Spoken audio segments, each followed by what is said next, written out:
Okay, so one of the topics that I was asked about recently to talk about was that my husband does not want to get tested and it's been a struggle. And do I have thoughts on that?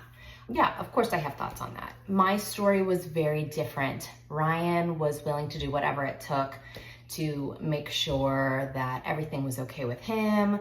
We moved forward with all the testing with me to figure out how we were going to have a baby. That's not a brag, that's just who he was in our marriage and our situation. So I'm saying that my experience was not a struggle with my husband in that sense. Of course, we had other struggles, but as far as him getting testing, he was willing to go above and beyond. So with that being said, I do know people who have struggled with this with their partners. It's a very delicate topic. I think there's a lot of fear and shame and avoidance in this particular issue. Again, not speaking from experience, but I'm sure it can be very frustrating for women. And at the same time, you want to have empathy for what everybody is going through in the situation. For me, my advice would be understanding and knowing that infertility can affect both partners in different ways.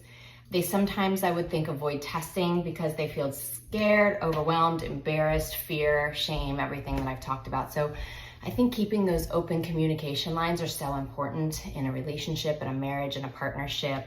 One of the biggest things I learned is that infertility is not just a female issue, and it's a couple's journey.